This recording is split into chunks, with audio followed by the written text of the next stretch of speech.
Hand tools are used every day in construction, manufacturing, and industrial settings, as well as for do-it-yourself projects at home. Hand tools can make it easier and safer to perform any number of jobs. But before you use any type of hand tool, it's important to understand its intended purpose and how to use it safely and efficiently. It's also important to know how to care for your tools so that you can keep them in good condition for a long time. To avoid injuries when you work with hand tools, remember to always wear the appropriate safety gear. Then, draw the hammer back and give the nail a few light taps to start the nail and to determine your aim.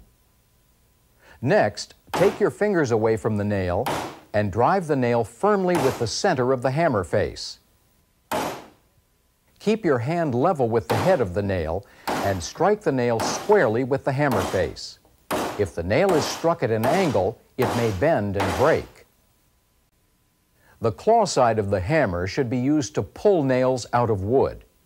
To do this, slip the claw under the nail head and pull until the handle is almost vertical and the nail is partly withdrawn. At this point, you should be able to pull the nail out by hand. If you can't, it may be necessary to place a small wedge, such as a block of wood, under the hammer's head and pull the handle until the nail is free. Before you use a sledgehammer, it's important to check the handle to be sure it's not cracked or broken, and make sure the head is properly secured to the handle.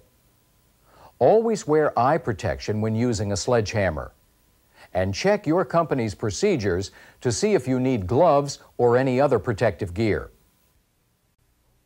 Hold the sledgehammer with both hands. Never use your hands to hold the object to be driven. Position yourself so that the object to be driven is directly in front of you. Then look around and make sure you have plenty of room to swing. Lift the sledgehammer directly over your head and deliver the blow squarely on top of the object to be driven. Never strike the object with the cheek or side of the sledgehammer's head. Doing so could damage the sledgehammer. Whenever you use a wedge, you should wear safety glasses.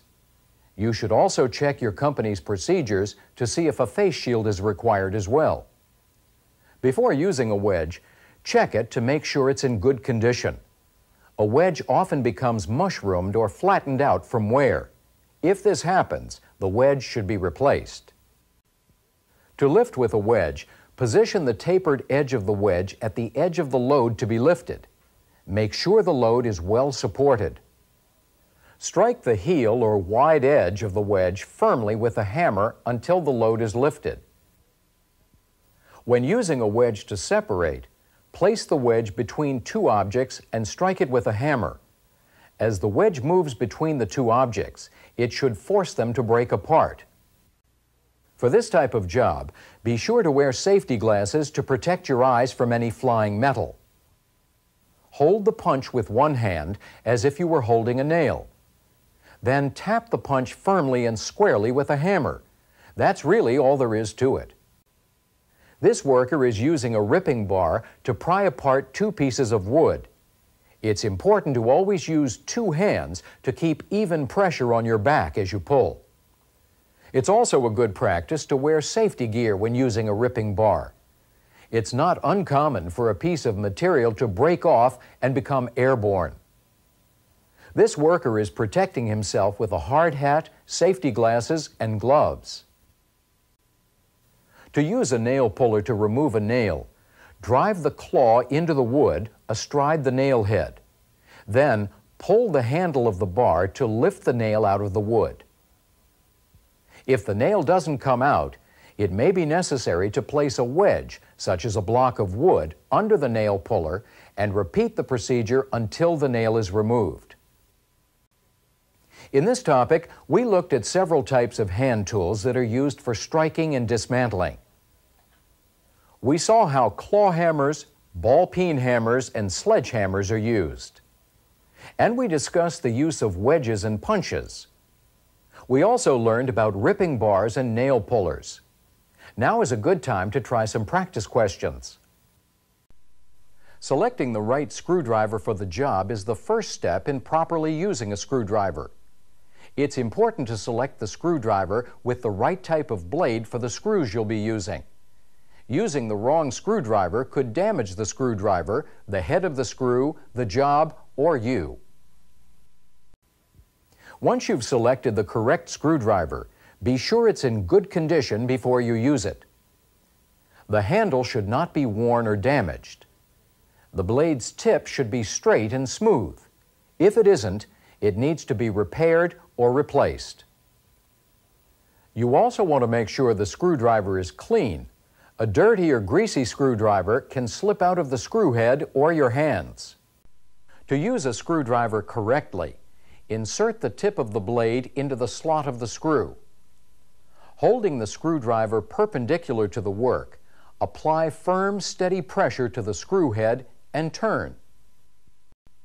Turn clockwise to tighten, counterclockwise to loosen. An easy memory tool is right is tight and left is loose. Although we used a straight blade screwdriver in our example, the steps are the same for a Phillips screwdriver. Well, we've just looked at one example of a single line diagram. You can see that this type of diagram contains a lot of important information, so you want to be sure you know how to read and understand them. Once you become more familiar with single line diagrams, you'll see how useful they can be. To use a non-adjustable wrench, begin by placing the wrench around the fastener, then pull the wrench toward you. Turn the fastener clockwise to tighten it or counterclockwise to remove it. To use an adjustable wrench, place the fixed jaw against one flat of the fastener. Turn the adjusting screw until the wrench fits snugly against the opposite flat.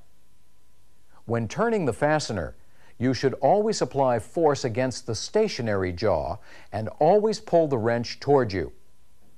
Although an adjustable wrench is a handy tool to have, it's not as strong or as durable as a non-adjustable wrench. Also, it's possible for an adjustable wrench to damage the head of the fastener because there is always some play in the movable jaw. For these reasons, you should use an adjustable wrench only when a non-adjustable one is not available. Some jobs involve installing or removing a large number of fasteners. Using a conventional wrench on a job like this can take time because the wrench must be lifted off of the fastener with each turn. A socket wrench can make this type of job faster and easier. When the lever is in one position, the ratchet device locks the socket for tightening, but releases the socket when the handle is swung back to get a new grip. When the lever is set in the opposite position, the ratchet works the opposite way. It locks the socket for loosening and releases the socket when the handle is swung back. To use a socket wrench with a ratchet handle, the first step is to select the right size socket. The socket should fit snugly on the head of the fastener. A socket that is too big may slip and damage the fastener. Next, attach the socket to the ratchet by placing the square end of the socket over the spring-loaded button on the ratchet shaft.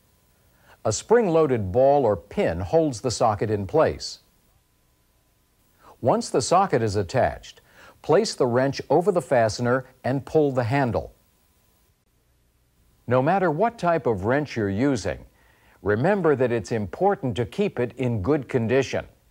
This means making sure that both the socket and the handle are free of grease and dirt. In this topic, we looked at some hand tools that are used to turn fasteners.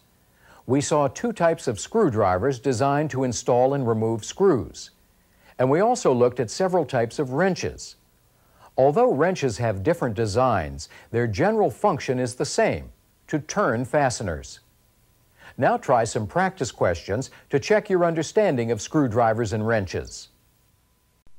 To check an object to determine if it's horizontally level, begin by making sure the surface you're working on is clean and free of any debris that may alter the measurement. Then place the level on the surface to be checked. Next, look at the bubble. If it's centered between the two lines, the object is level. If it's not centered, the object will need to be adjusted. Now, keep in mind that a level is a precision instrument, so it should be handled with care. Try not to drop your level or bump it against another object. And keep your level clean and dry to keep it in good working condition. This worker is using a plumb bob with a precision surveying instrument. The plumb bob hangs freely from the center of the instrument, and it's aligned over a reference point. The plumb bob ensures that the instrument is set up correctly. When you're working outside, be aware that the wind may affect the accuracy of your plumb bob. A plumb bob can also be used to mark a vertical line. To do this, you'll need a combination plumb bob and chalk line. To use this type of chalk line, first pull the string from the case. Hang the bob by the hook, or hold the string tightly and allow the bob to swing freely. If you hold the string, you'll need a second person to help you mark the line. Once the weight has stopped swinging, press the line tight against the surface to be marked. Snap the line by pulling it away from the surface and then releasing it. A chalk line is not only used to mark plumb lines. A chalk line can be used on just about any flat surface when a straight line must be marked between 2 points. When storing a chalk line, remember that it contains dry powder, so it's important to keep it in a dry place. To do this, place the square against the angle to be checked, like this. If the square fits snugly against the material is square. Another common use for a framing square is to check the flatness of a surface. A framing square can also be used for marking a 90-degree angle.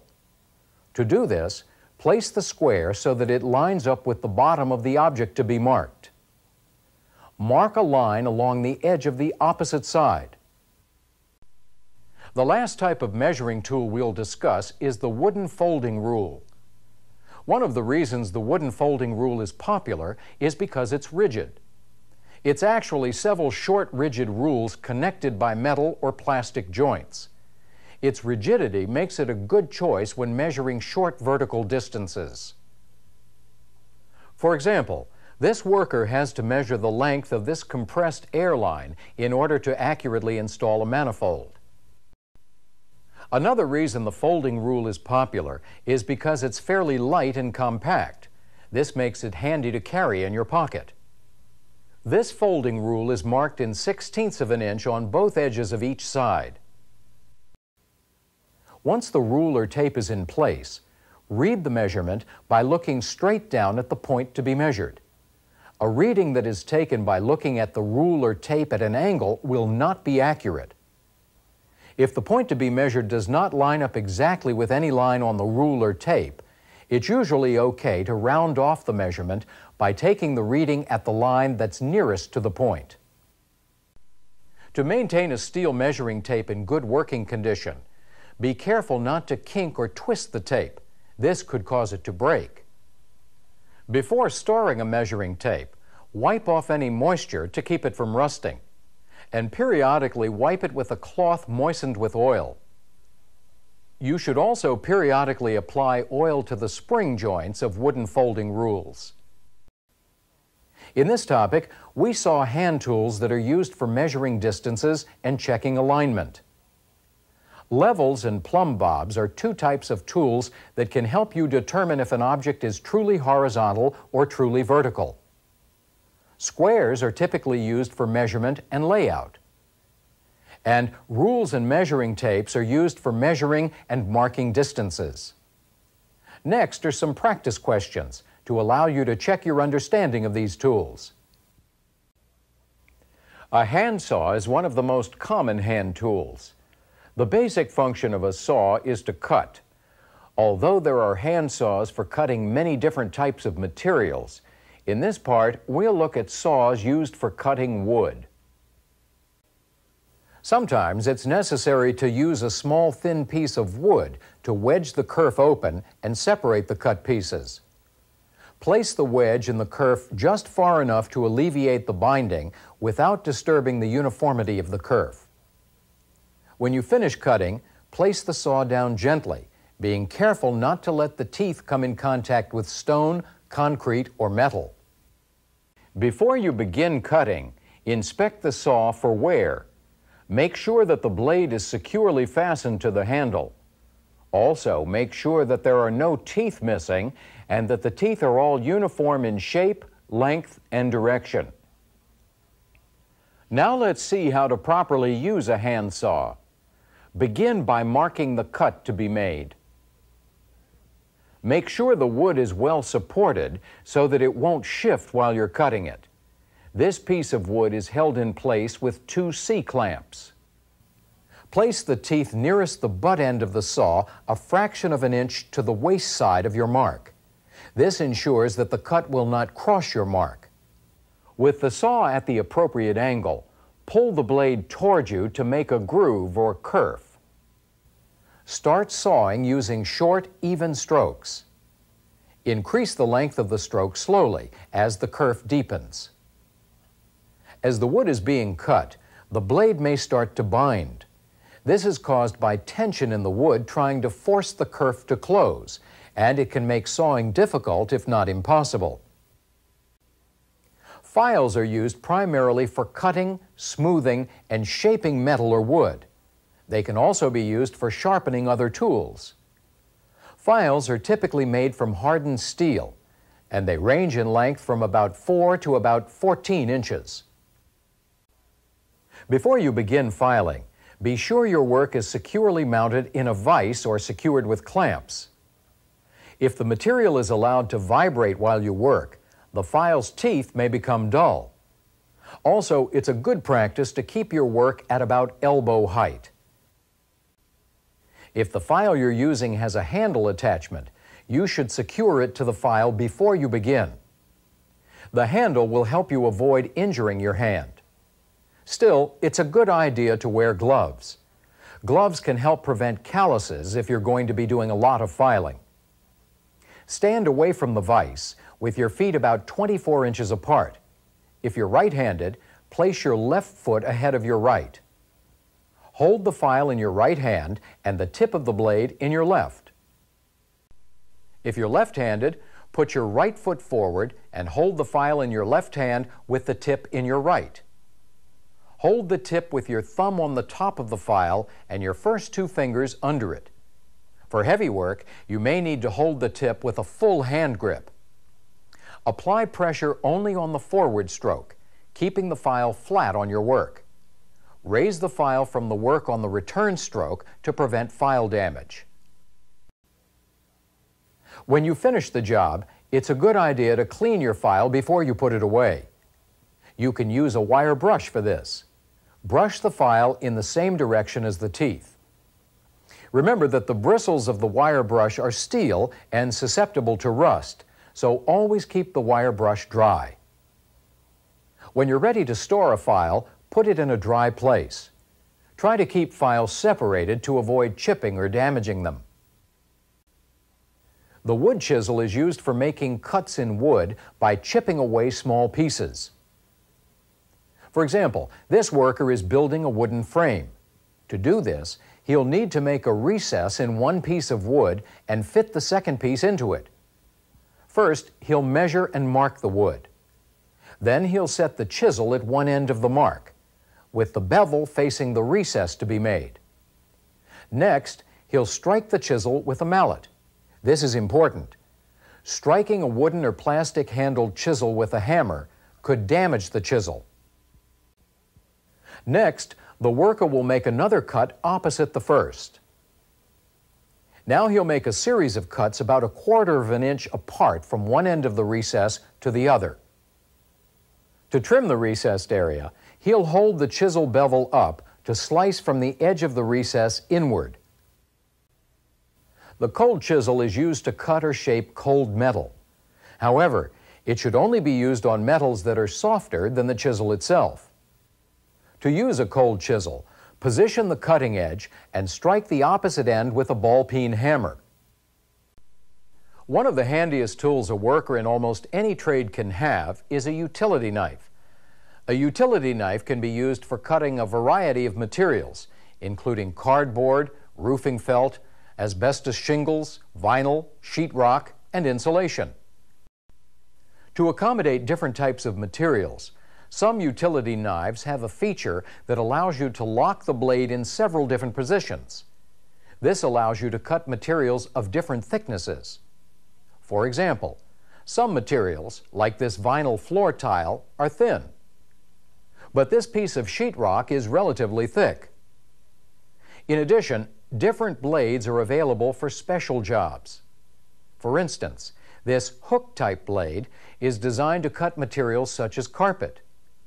The advantage to this blade is that it can be used against concrete floors without dulling the blade or damaging the surface below. Before you use a utility knife, it's a good practice to place a piece of scrap material, such as a piece of wood, under the object to be cut. This will protect the surface beneath the object. When you're ready to begin cutting, extend the knife blade to the appropriate position and lock it in place.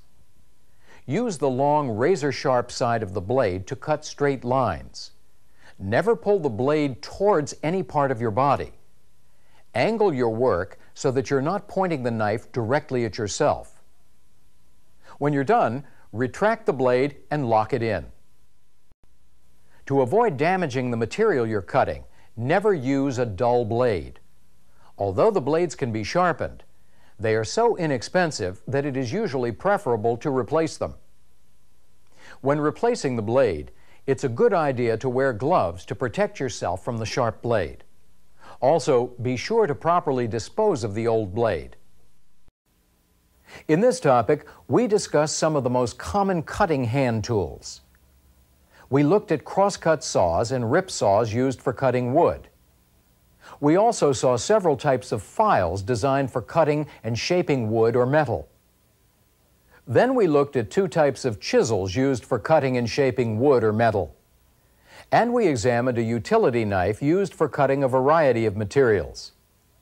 Now try to answer some practice questions to allow you to check your knowledge of these cutting tools. To use slip joint pliers, first determine which position is necessary for the job. In the normal position, the jaws touch each other when they're closed. In this position, the pliers can be used to grip small objects. For gripping larger objects, the jaws can be set farther apart. To do this, spread the handles and then slide one handle back until the joint pin slips from one hole to the other.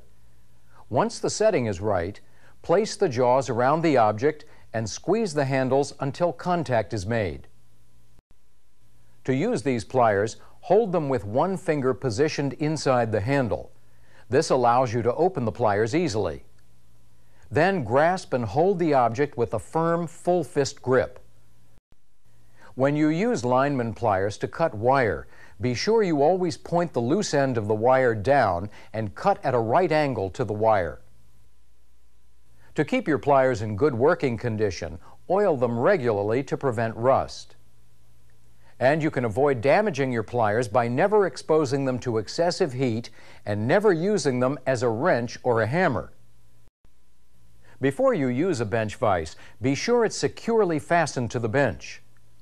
Open the jaws as wide as necessary by turning the handle counterclockwise. When the jaws are open wide enough to insert the work between them, position the work and tighten the jaws against it by turning the handle clockwise. If you're using a bench vise to hold work to be sawed, try to position the work so that you're sawing as close to the jaws as possible. Before you use a C-clamp, check to be sure the frame is not bent and that the swivel pad turns freely. If you'll be clamping your work onto a work surface, be sure the clamp and your work will be well supported. Turn the handle counterclockwise until the screw is open enough to accommodate the work. If the material you'll be clamping is soft, protect it by placing pads or thin blocks of wood between the clamp and the work. Tighten the handle by turning it clockwise, being careful not to over-tighten it. Over-tightening can cause marks or may even damage the work. Once you've finished the job, clean the C-clamp and store it carefully to prevent damage to the frame. And as with the bench vise, it's a good idea to clean and oil the threads of a C-clamp periodically. In this topic, we went over a few hand tools that can be used for gripping and holding. For instance, we saw that pliers are used for gripping and holding small objects. Bench vises are used for holding large objects. And C-clamps are used for holding small, lightweight objects. Now try some practice questions to see if you understand this material.